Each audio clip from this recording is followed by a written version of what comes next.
Bonjour chers frères et sœurs, je vous salue vous qui aimez le Seigneur Jésus-Christ. Je voudrais parler d'un sujet que beaucoup de chrétiens, catholiques surtout, et orthodoxes connaissent. C'est le sacerdoce ministériel. Il s'agit de personnes consacrées pour servir en présence du Seigneur Jésus-Christ. Cela veut dire quoi? Cela veut dire que c'est Jésus-Christ qui est le prêtre par excellence. Voilà. C'est Jésus-Christ qui est le prêtre par excellence. Donc, il délègue son pouvoir sacerdotal, sa dignité sacerdotale à des personnes pour exercer cette fonction-là. Offrir le sacrifice à Dieu pour le salut des hommes, pour la rédemption des êtres humains. C'est ça. Mais c'est une dignité. Donc ceux qui exercent le sacerdoce ministériel, ils ont la dignité sacerdotale. Oui. C'est pour ça que quand les prêtres, justement, consacrent le pain et le vin, à un moment, qu'est-ce qu'ils disent? Ils disent, Seigneur, tu nous as choisis pour servir en ta présence. Tu nous as choisis pour servir en ta présence. Donc c'est ça. Ils servent en présence du Seigneur. Mais c'est Jésus-Christ qui s'offre sur l'autel. Il a à la fois la victime, l'autel et le sacrifice. Ouais, c'est cela. C'est pour ça que quand un homme est porté à la dignité sacerdotale, il devient prêtre d'un ministère, par exemple prêtre d'un sacerdoce ministériel, il est prêtre pour toujours. Pourquoi il est prêtre pour toujours? Parce que Jésus-Christ est prêtre selon l'ordre de Melchisédek. Alors, vous savez que ce personnage dont on dit de lui dans le livre de la Genèse, il n'a ni commencement ni fin. Il n'a ni père ni mère. Et c'est lui qui est venu à la rencontre d'Abraham quand ce dernier revenait de la guerre des rois, où il est allé libérer son neveu Lot. Alors, son nom, c'est Melchisédek. Bon, en français, on dit Melchisédek. Bon, ça peut faire en sorte qu'on ne voit pas son sens, alors que c'est en hébreu. Melech, ça veut dire roi. Sédek, ça veut dire justice. Donc, Melchisédek ou Melchisédek, ça veut dire roi de justice. Et on dit aussi, il est roi de Salem. Ça dit Melech Salem. Ça dit roi de paix. Roi de justice, roi de paix. Parce qu'en effet, c'est la justice qui envoie la paix. On ne peut pas avoir la paix quand il y a des injustices qui ne sont pas réparées. Et dont les auteurs ne sont pas punis. Voilà. Mais en réalité, vous pouvez aller regarder ma vidéo sur Melchisédek. En fait, Melchisédek, c'est le Christ avant son incarnation. C'est le Christ avant son incarnation. Jésus-Christ, le Christ, il est de toute éternité. Il est la parole éternelle de Dieu. Il a la sagesse éternelle de Dieu. Mais à un moment donné de l'histoire, pour venir sauver les hommes, alors il s'est incarné. C'est-à-dire, il a pris un corps humain, tiré de la Vierge Marie. Donc, c'est ça. Donc, Melchisédek, Melech Salem, c'est le Christ avant son incarnation. Voilà. Quand il s'incarne, alors il devient la personne de Jésus. Voilà. Donc, comme on dit, Jésus-Christ est prêtre selon l'ordre de Melchisédek, mais parce que, en fait, Jésus vient accomplir le sacrifice salvateur et rédempteur, mais de tout temps, puisque le temps et l'espace, tel que nous, les êtres humains, nous le percevons, ce n'est pas la même chose pour Dieu. Dans l'univers, en fait, dans le monde divin, au plan divin, je peux dire, dans l'esprit de Dieu, l'espace et le temps ne sont pas perçus comme nous les hommes on le perçoit. L'espace et le temps n'existent même pas pour Dieu. Ça n'existe pas. Ça n'existe pas. Mais il sait la façon dont les hommes utilisent l'espace et le temps. Voilà. Donc c'est ça. Il est dans une dimension qui est au-delà de l'espace et du temps. Ouais. C'est pour ça que lui, il sait le passé, il sait le présent, il sait l'avenir. Mais est-ce que nous, les hommes, on peut savoir l'avenir? Non. On ne peut pas savoir l'avenir. Ouais. Donc, Melchizedek, ou Melchizedek, Melech Salem, roi de paix, en fait, c'est le Christ avant son incarnation, avant qu'il devienne la personne de Jésus. Et justement, la preuve. Quand Melchizedek vient à la rencontre d'Abraham, qu'est-ce qu'il offre à Abraham? Le pain et le vin. Le pain et le vin. Qui préfigurent de quoi? De l'Eucharistie. Qui préfigure de l'Eucharistie. De la Sainte Seine. Donc c'est cela. C'est cela. Donc Jésus est prêtre selon l'ordre de Melchizedek. Et les prêtres ministériels reçoivent pouvoir de lui pour servir en sa présence et pour offrir le sacrifice de l'Église. Vous voyez. Mais il y a une hiérarchie. Il y a une hiérarchie. Aussi bien dans l'Église catholique que dans les églises autocéphales orthodoxes, c'est-à-dire qui se dirigent elles-mêmes. Autocéphale, c'est-à-dire autocéphale, c'est-à-dire seulement la tête par la tête. Voilà.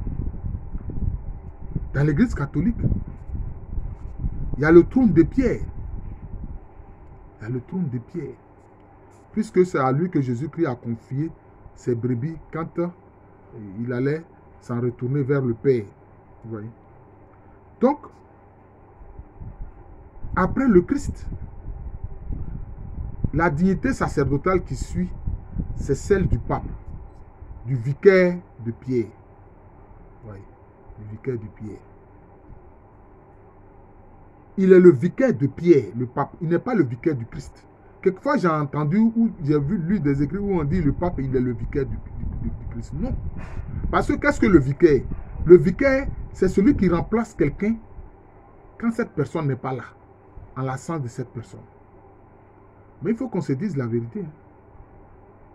Qui le Christ nous a laissé en partant? Il a dit quoi? Je vous enverrai l'esprit de vérité qui vous fera entrer dans la vérité tout entière.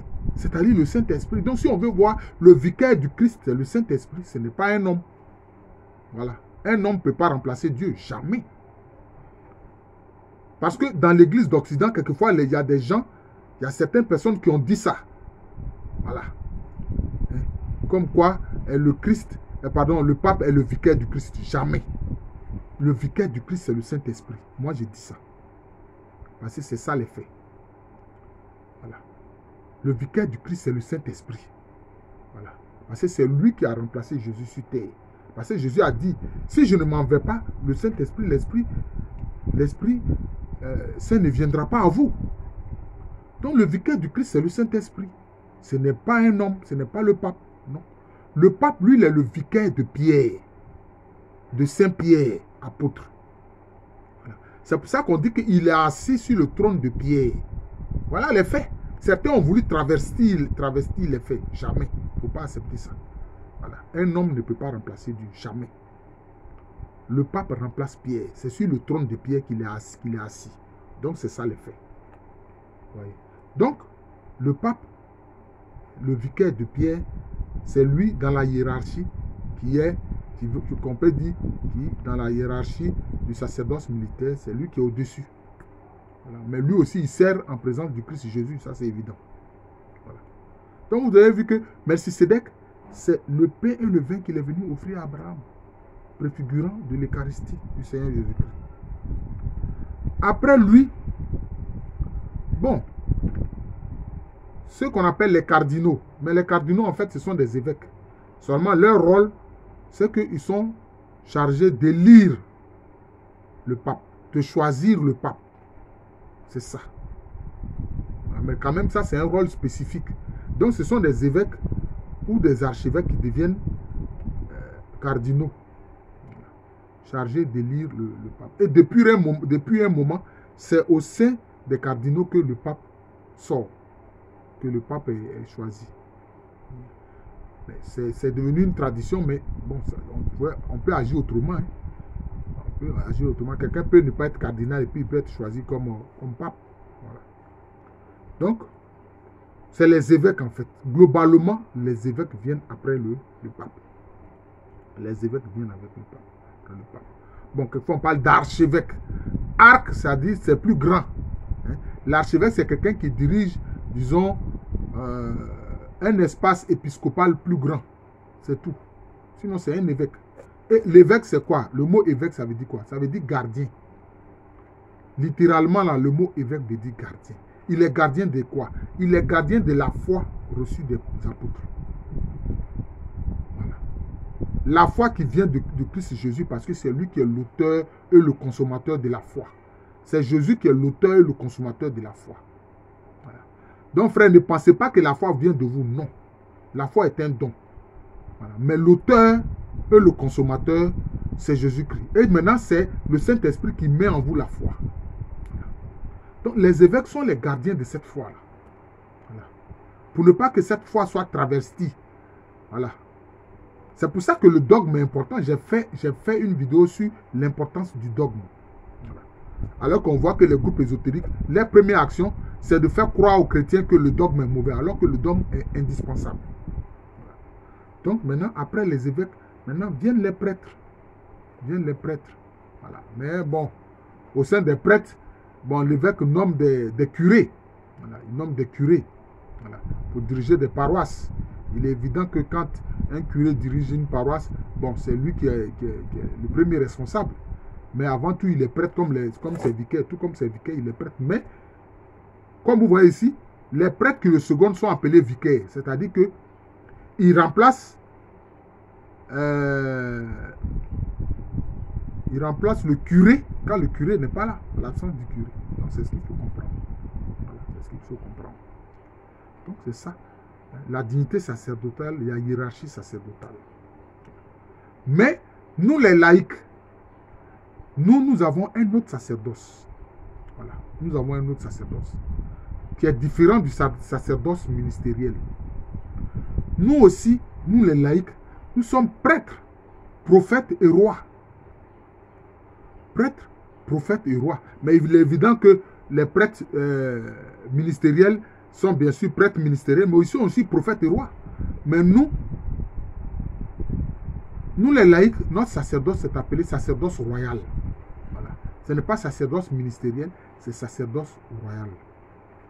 Et donc nous participons aussi, hein, quand nous sommes présents à la messe. Hein, et quand nous assistons au sacrifice de Jésus-Christ, hein, porté par les prêtres qui servent en sa présence. C'est ça le fait. Voilà.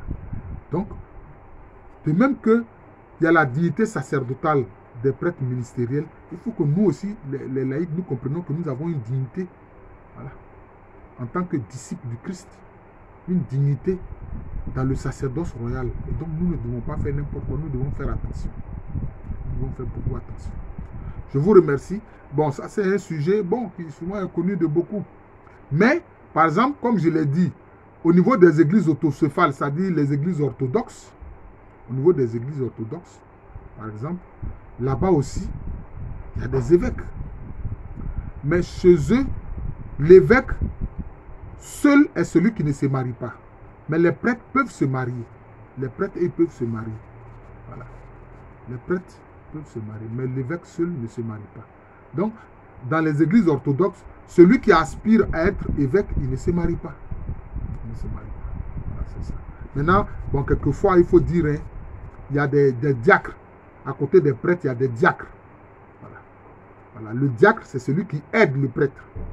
Voilà. Le diacre, c'est celui qui aide le prêtre. Voilà. C'est comme ça. Le diacre, c'est celui qui aide le prêtre. Tout comme on a vu, hein, il y avait des diacres qui aidaient les apôtres. Saint-Étienne était l'un d'eux. Voilà. Donc, les diacres, c'est ceux qui aident le prêtre, voilà, dans leur travail sacerdotal. C'est ça. Maintenant, il peut y avoir des diacres permanents C'est-à-dire des diacres qui peuvent être mariés, qui n'ont pas la vocation de devenir prêtres. Non. Maintenant, il y a quelquefois des diacres maintenant qui aspirent à être prêtres et puis après, quand ils ont fini le diaconat, bon, ils sont ordonnés prêtres. Mais aussi, ils sont ordonnés diacres.